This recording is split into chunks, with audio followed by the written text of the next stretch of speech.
Hello everyone, welcome to my channel, The Big Boolean Theory.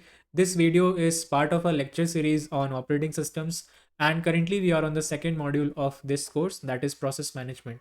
Within this module, we are trying to understand how does the operating system manage the CPU by providing this abstraction of a process, right? And now we are going to start with a new topic in this module, that is process system call API.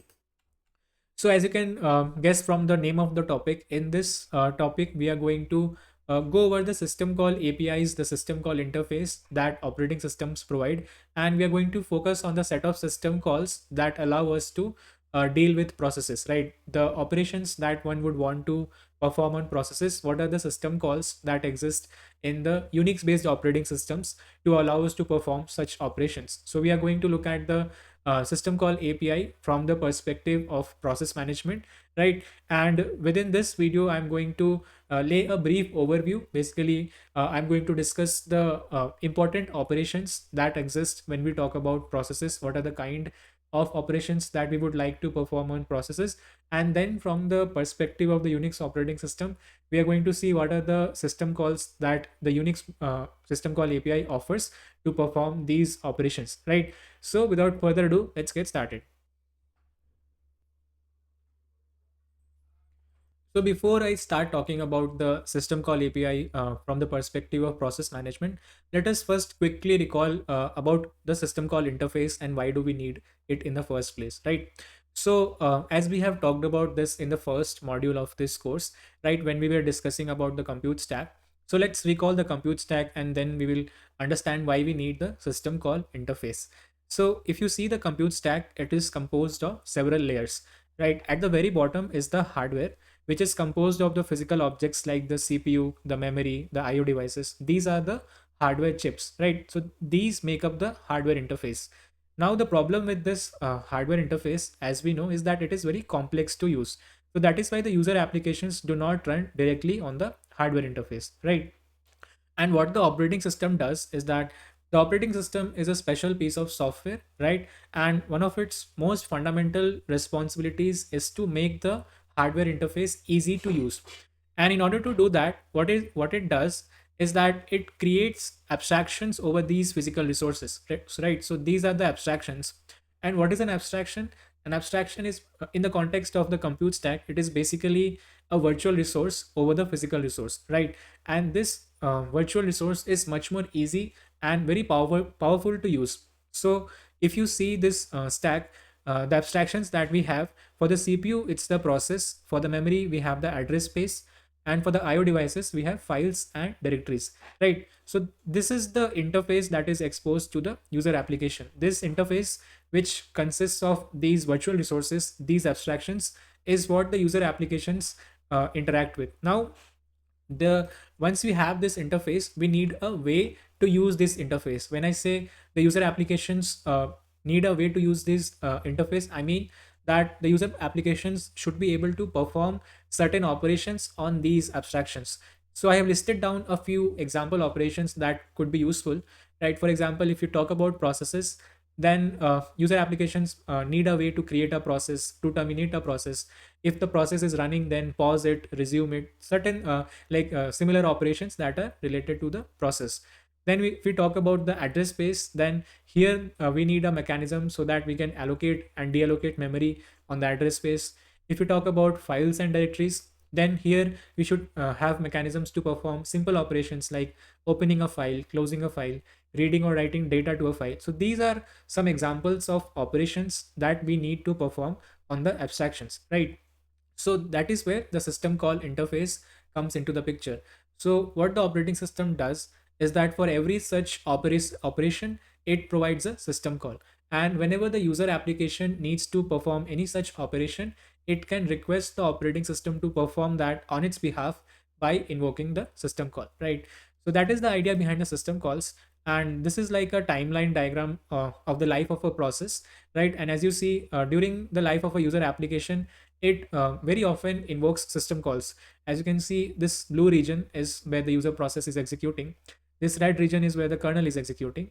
And during the life of a user process, it often needs assistance from the operating system. When I say assistance, it needs the operating system to do certain operations on its behalf. and that is when it makes system calls. So for example, here the user process makes a read system call to read from a file. Here the mmap system call, as you will study later, is for allocating more memory in the address space, right?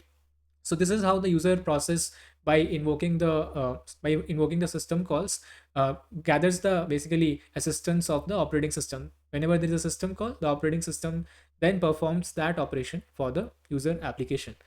And finally, if you see, there are several operations that one can perform on these abstractions, and that is why the operating system has, like, modern day operating systems have hundreds of system calls. And from the perspective of the user application, the only way to interact with the operating system is via the system call interface. It often needs some kind of assistance from the operating system, and when it needs the assistance, it basically requests the operating system to perform some operation by invoking a system call. So if you see, from the perspective of the user application, the operating system or the system call interface is like a standard library. It's a library of system calls, right? This is the API which the user application can use whenever it needs to perform useful operation on the abstractions. So this is how the system call interface appears, and as you can see, it's very useful. So now, having understood, having recalled why we need the system call interface, what we will do now is that we will look at the system call API from the perspective of process management. We are going to see what are the useful operations that we would like to perform on processes, and what are the set of system calls that the Unix operating system provides in order to help us perform these operations on processes, right? So now let us look at the system call API for process management in the context of Unix based operating systems. Before we go on to look at the individual system calls in Unix, first of all, let us discuss the different kinds of operations that we basically would like to be able to perform with respect to processes, right? So here I have listed different types of operations.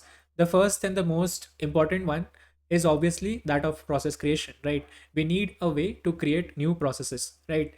The second is that obviously it's about termination. Once we have processes, once we have created processes, eventually we would like to be able to terminate those processes properly, right? Other useful feature that exists is that we want a feature where one process can wait for another process. This allows for several useful interactions when it comes to processes, right? A given process should be able to wait for another process, right? And finally, we also would like to be able to perform certain miscellaneous operations on processes, like get some kind of information about the process. And as we'll see in the later slides, one of the other miscellaneous operation that we would like to perform is that one process should be able to send signals to another process. This will enable two processes to communicate with each other. So these are the different kinds of operations that we want to study in this topic. So let us start with the first one, the most basic operation, that is process creation. Right. So before we look at the exact system call, let's first discuss what are the different situations in which new processes are created in the computer system. Right. So the very first example is that when the operating system is booting up, during that time, the operating system, first of all, launches the first user process, right? It's the operating system which launches the first user process. And this user process then in turn launches other several useful processes to initialize the system, right? So this is the first situation when new processes are created, that is during the boot process, right? Another situation is that when the computer system has booted up, right? First of all, even before the user starts using the system, there are already several processes that are created by the operating system, right? And when the computer is up and running, when the user is interacting with the computer, during that time the user would request to launch several programs, right? And whenever we launch a program, we have a process. So as we have talked about the user interface application in the first module also, the user will request the operating system to launch new programs via the user interface applications. And primarily there are two different types of user interface applications. One is the graphical user interface, also known as the GUI. The other is the command line interface, also called the CLI.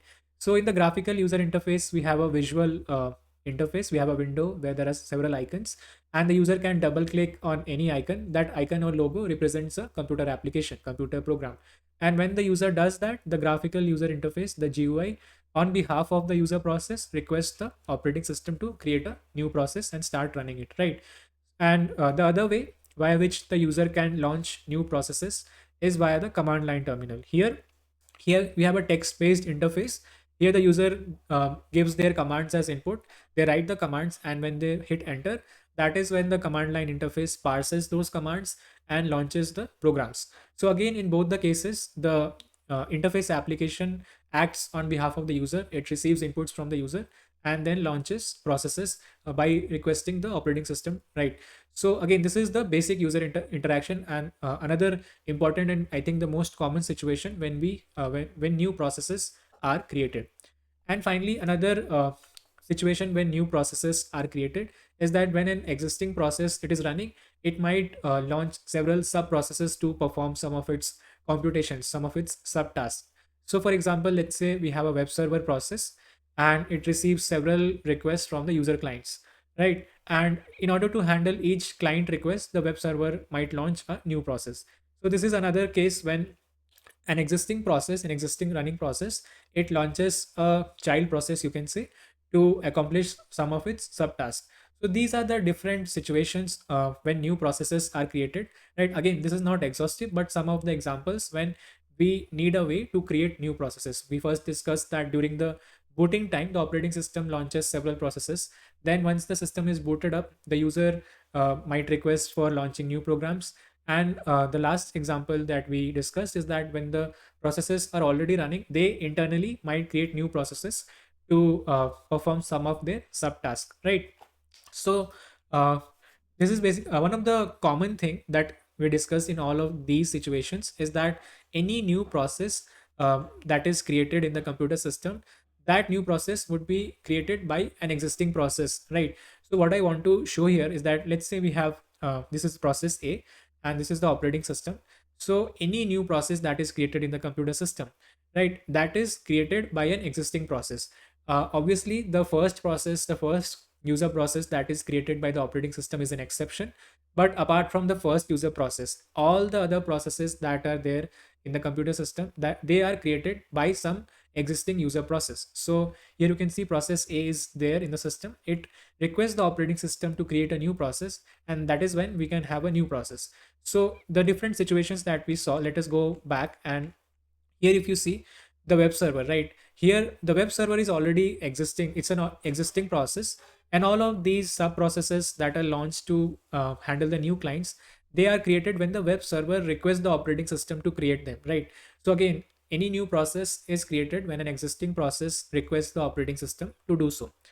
And when we discuss this example of the user uh, requesting the interface application to launch new programs, here the existing process was the interface application. So this interface application is again a running process, which in turn is requesting the operating system to create new processes, whichever the user is requesting, right? So again, the rule that we discussed, that any new process that is created by an existing process. Similarly, in case of the booting time, the first user process will be created by the operating system. That is an exception.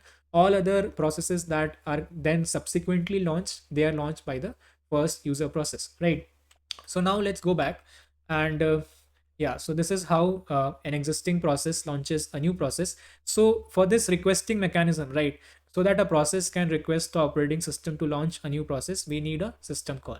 And in the Unix operating system, there is a pair of system calls, that is fork and exec, that allows us to launch new processes. And we'll spend some time and a few videos understanding each of them in great detail. And the combination of fork and exec, I would say, is a very powerful mechanism that the Unix operating system provides to launch new processes, right? So this was about the first operation, that is process creation.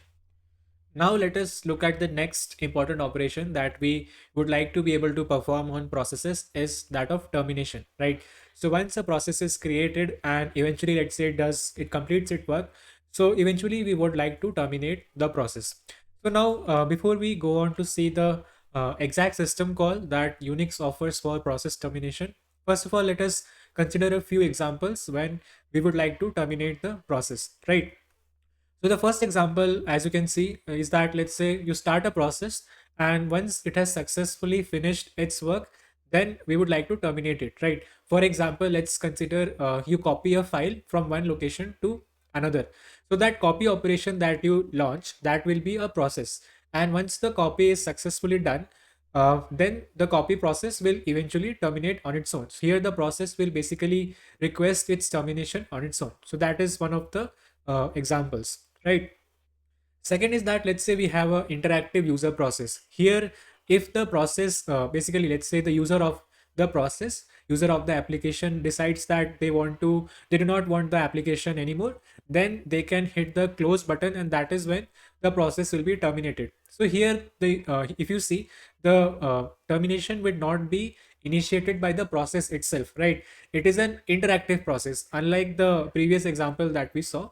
Here there was a copy process happening, there was a copy happening, and when the copy finished, then the process terminated on its own. But sometimes processes are interactive, right? When the user decides to terminate the process, that is when it gets terminated, right? So the user can decide to hit the close button, and that is when the current process can be terminated, right? So this is another example. And finally, another example that we have is that let's say there is a user process, there is an application, and it makes some kind of error internally, right? That is when it ceases to exist. That is also a point when we would like to terminate the process. It has caused some kind of a fatal error, right? We talked about exceptions in the previous topic, right? So if that is some kind of error happens while the user process is executing, then also we would like to terminate the process. So again, this is not the exhaustive set of reasons why one would like to terminate the process, but just some examples to give you an idea, right? And in the Unix operating system, we have the exit system call that allows us to terminate a process. When a process makes the exit system call, that is when the operating system destroys the process. So this was about the termination operation. So after discussing about the two important operations, that is process creation and process termination, let us now look at the third important operation that we would like to perform on a process, that is of waiting. So how does this waiting work? So let's see this with an example. So as we have talked about this a few slides back, that any process that exists in the computer system, it is basically created by an already existing process. So if you see this example, if you talk about process B is created because process A has requested the operating system to create that. So the point that we already discussed a few slides back also, except for the first user process, which is created by the operating system, all of the other user processes are created by some existing user process. So there exists some kind of a parent-child relationship between the processes. In this example, if you see, process A is the parent of process B, and the vice versa is true. Process B is the child of process A. Now, having understood this, the waiting operation works like this. So we want an operation, we can say a mechanism via which a parent process should be able to wait for its child process to either finish, that is complete, or make some kind of a state transition. So the ability or the mechanism that we are talking about will allow the parent process to wait for the child process, right? And this waiting can be either on whether the child completes or it makes some kind of a state transition. But the operation that we want to perform is that we want to wait for the child process to do something, right? So for example, in this case, you see process A can request the operating system to put process A to waiting state, right?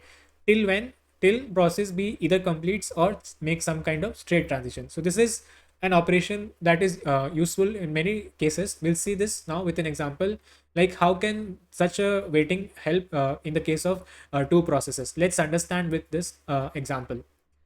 So to understand how can waiting be useful, let us take the example of the Linux shell. So this is the shell or the terminal, and the way it works is that it basically waits for the user to give some kind of command, and when we give the command, it executes that, and again it waits for the next command. So let me give some commands. For example, let me list out the contents of the root directory. Let me list out the present working directory, and so on. So here the commands are finishing quickly, but let me give a command that takes some time to finish. So let me give this command sleep for let's say 20 seconds. So now if you see how is the shell behaving, the shell is currently waiting for this sleep process to finish. So the way it works is that the shell, whatever command that you give as input, right, whether the ls command or the pw, each of this is a program. Whatever command that you give as input, the shell launches that command as a child process, right?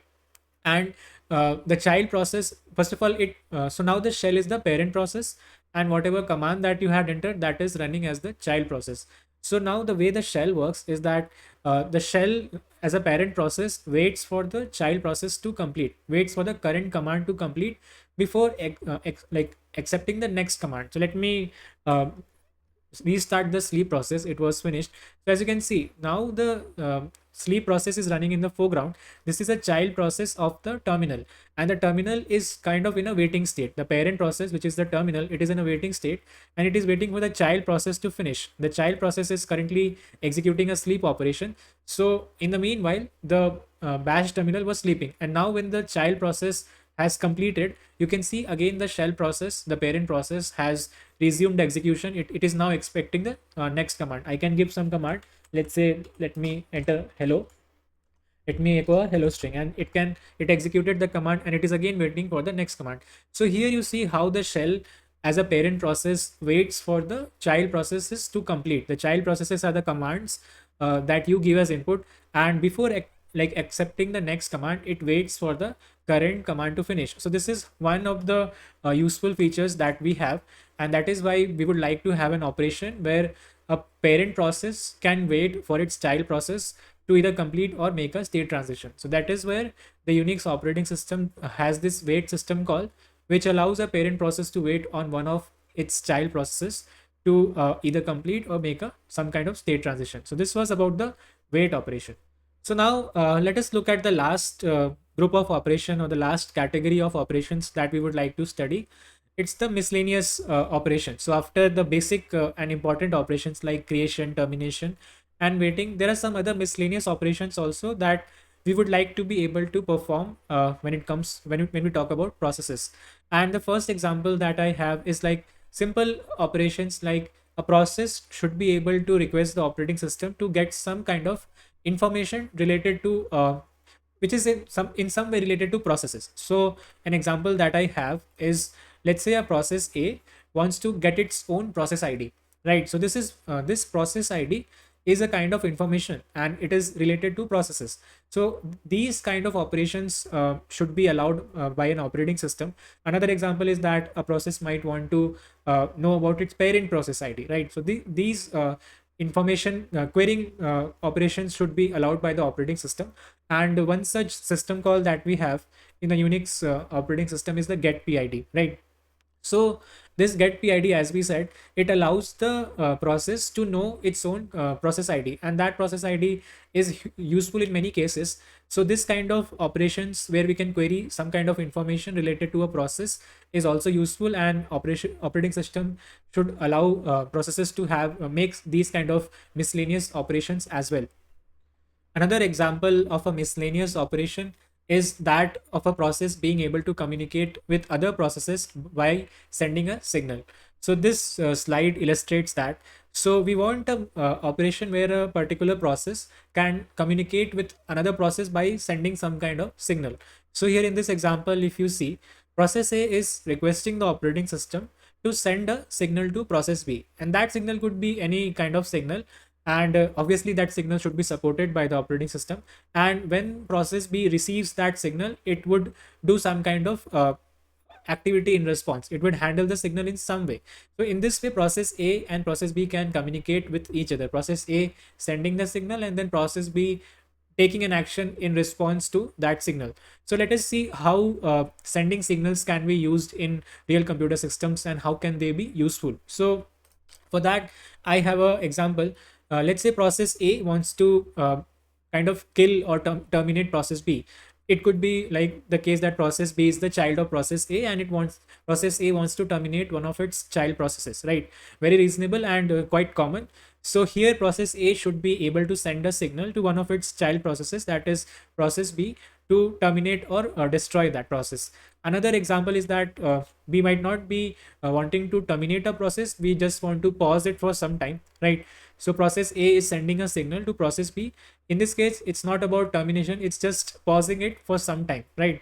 And if we are able to pause a process, then on a similar note, we should be able to resume that process as well. So as you can see, process A can now send a signal to process B that now you can resume. So these kind of communications, like asking or sending a signal to another process to terminate it, pause it, resume it. These kind of communications also should be supported by the operating system. So now we'll see an example where such signaling mechanisms are useful. So let us come back to the shell example. And here, let's say I start the sleep operation. I'm starting the sleep for, let's say, 5 seconds. Now 5 seconds is a small amount of time, and that is fine. It will finish quickly, as you can see. But let me start something like sleep 500. So now this terminal that you see, the shell that you see, the parent process, as we discussed some time ago, it will wait for the sleep process, which is one of its child processes, to terminate. Only when this sleep 500 terminates, which will happen after 500 seconds, then only we will be able to enter a new command, because then only the shell or the terminal would wake up. Currently the shell is sleeping. It basically, when I say sleeping, it is not accepting new commands, right?